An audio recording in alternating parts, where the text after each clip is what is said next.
Hello everyone, welcome back to another productive study day. So आज Sunday, mostly weekends पे लोग पढ़ाई skip करते हैं एंड एंजॉय करते हैं, माइंड को रिलैक्स देते हैं। बट हम वीकेंड्स को आज प्रोडक्टिव बनाएंगे बिकॉज जितना कंसिस्टेंट रहेंगे उतना गोल के करीब पहुंचेंगे। अगर आपको किसी दिन मन नहीं होता पढ़ने का या फिर वीकेंड्स में तो ज़्यादा मत पढ़िए उस दिन, बट हाँ पूरा दिन वेस्ट मत कीजिए। जो आपको मन करे उस दिन वे पढ़ लीजिए 2-3 आवर। इससे आपकी कंसिस्टेंसी भी ब्रेक नहीं होगी और माइंड भी रिलैक्स हो जाएगा। आज का टारगेट क्लियर है, test ranking and the pundits का लाइफ मॉक देना है, ज्योग्राफी में रॉक टॉपिक करना है, मैथ्स में 2 सेक्शनल मॉक देना है एंड मॉक कॉपी रिवीजन करना है। तो सबसे पहले मैं टेस्ट रैंकिंग का लाइफ मॉक दी जिसमें नंबर एंड परसेंटाइल दोनों ही अच्छा रहा। मॉक का लेवल इजी टू मॉडरेट था, स्पेशली जीके मेरे को बहुत इजी लगा। इतना इजी तो एग्ज़ाम में नहीं आने वाला जीके। मेरा जीके में एक्यूरेसी भी आज बहुत अच्छा रहा, ओनली 1 क्वेश्चन रॉन्ग हुआ। एंड फिर मैं देखने लगी कि कौन कौन सा क्वेश्चन मेरा गलत हुआ। रीजनिंग का ये सेकंड क्वेश्चन गलत हुआ, ऑप्शन गलत मैं टिक कर दी। इसमें था कि अल्फ़ाबेट का पोजीशन का सम करके रिवर्स डिजिट आंसर था, मैं विदाउट रिवर्स वाला टिक कर दी। एंड इंग्लिश में भी आज ज़्यादा गलत हो गए, ईरर वाले क्वेश्चन गलत हुए हैं एंड नरेशन के भी 2 क्वेश्चन गलत हो गए, पता नहीं कैसे। एंड आजकल मेरे नरेशन का क्वेश्चन बहुत गलत हो रहा है। तो मॉक टेस्ट देने के बाद मैं ज्योग्राफी करने बैठ गई बिकॉज मैं चाहती हूँ कि स्टार्टिंग में मैं वही सब्जेक्ट पढ़ लूँ जो मेरे को बहुत ज़्यादा बोरिंग लगता है। मॉक टेस्ट देने के बाद मैं डायरेक्ट ज्योग्राफी का काम तमाम करने बैठ गई बिकॉज अभी माइंड काम है तो ईज़िली याद हो जाएगा। अभी मैं ज्योग्राफी में रॉक टॉपिक कर रही हूँ। मैं थ्योरी पढ़ने के साथ साथ शॉर्ट नोट्स भी बना रही हूँ क्योंकि सिर्फ पढ़ना काफ़ी नहीं होता। अगर हम अपनी लैंग्वेज में इंपॉर्टेंट पॉइंट्स लिखते हैं तो रिवीजन बहुत ज़्यादा फास्ट और इफ़ेक्टिव हो जाता है। एग्ज़ाम के लास्ट कुछ दिनों में यही बहुत ज़्यादा यूज़फुल होते हैं। एंड ज्योग्राफी में ऐसे भी माउंटेन, रिवर और सॉइल और मैपिंग जैसे टॉपिक होते हैं। मैं हर टॉपिक को अच्छे से समझकर पढ़ती हूँ एंड इम्पॉर्टेंट पॉइंट्स को नोट कर लेती हूँ।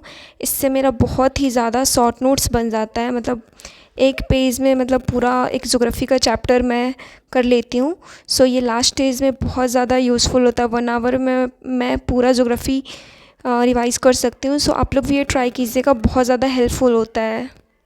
फिर अप्रॉक्स 30 मिनट का रेस्ट लेकर मैं मैथ्स में सेक्शनल मॉक दी जिसमें सबसे पहले ब्लड स्ट्रेच 13 अटेम्प्ट की जिसका नंबर आप देख सकते हैं। एंड फिर टफेस्ट मॉक 12 दी जो 2025 एसएससी CHSL का था। सच में मेरे को ये टफ लगा। 18 क्वेश्चन ही मैं की एंड उसमें मेरा 1 सिली हो गया। एंड भूतेश्वर के अकॉर्डिंग इसमें 15 क्वेश्चन डुएबल थे एंड 18 क्वेश्चन गुड अटेम्प्ट था। फिर मैं मॉक देने के बाद खुद एनालिसिस ना करके मैं सर के साथ ही एनालिसिस की। ये वीडियो मैं 2K स्पीड पे देख रही हूँ बिकॉज मेरे को इसमें सर का अटेम्प्ट करने का तरीका देखना था एंड जो क्वेश्चन मेरे से नहीं बना वे भी देखना था। मैं पूरा वीडियो को ही देख ली।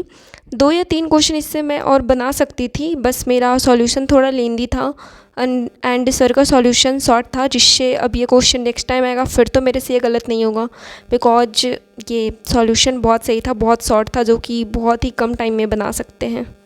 फिर मैं अपना मॉक कॉपी को रिवाइज़ करने लगी जो मैं हर वीकेंड्स पे करती हूँ। जो भी मॉक मैं देती हूँ, जो गलती होता है मैं उसे इस कॉपी में लिख लेती हूँ, स्पेशली जीके में। एंड मैथ्स का कॉन्सेप्ट लिख लेती हूँ। अगर कोई न्यू कॉन्सेप्ट रहता है या मेरे को वे उस टाइम नहीं आ रहा होता है, भूल गई हुई होती हूँ तो लिख लेती हूँ ताकि नेक्स्ट टाइम से ये गलती रिपीट ना हो। एंड इंग्लिश में भी सेम करती हूँ, न्यू वोकैब या रूल्स जो मेरे को उस टाइम नहीं याद रहता है या फिर उस टाइम नहीं आ रहा होता है तो मैं लिख लेती हूँ बिकॉज रिवीजन मस्ट है। एंड अपनी गलतियों से ही हम बहुत कुछ सीखते हैं। एंड देखती हूँ कि ये टॉपिक का क्वेश्चन मेरा हमेशा गलत हो रहा है, देन उस टॉपिक को मैं फिर से पढ़ लेती हूँ। मैं तो कहूँगी कि आप मॉक कॉपी में कितना भी इजी कॉन्सेप्ट या क्वेश्चन है आप लिख लो बिकॉज वे आप मॉक में भूले भले वे बहुत इजी था बट आपको तो वे मॉक में याद नहीं था ना। आप नोट डाउन कर लो बिकॉज वैसे भी वे मॉक कॉपी आपका कोई और देखने वाला नहीं है। बिंदास सब कुछ नोट करो, देखिएगा ऐसे कीजिएगा ना तो नंबर भी इंक्रीज़ होगा और इम्प्रूवमेंट खुद दिखेगा बिकॉज मॉक एनालिसिस अच्छे से करना बहुत ज़्यादा इम्पॉर्टेंट है। फिर शाम को मैं द पंडिट्स का लाइव मॉक दी जिसमें मार्क्स एक्सपेक्टेशन से बहुत ज़्यादा कम रहा एंड एक्यूरेसी भी अच्छी नहीं रही।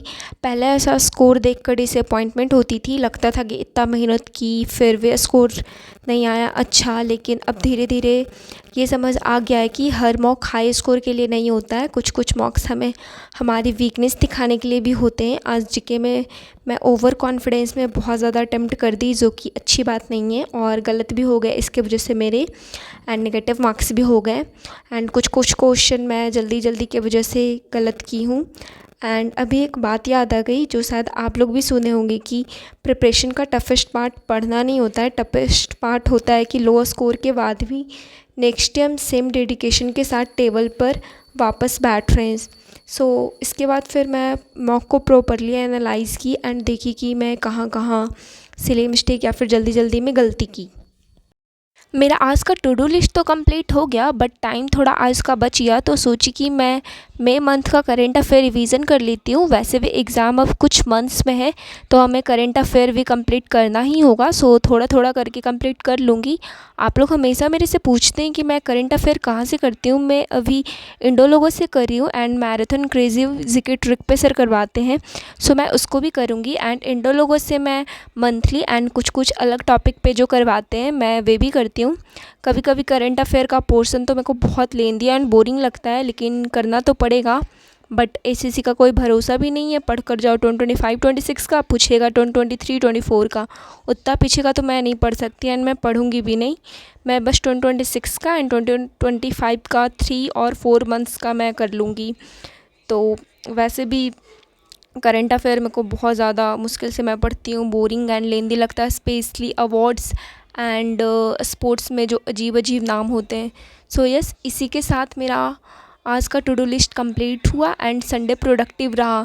सो यस, आज के लिए इतना ही। So see you in the next study session.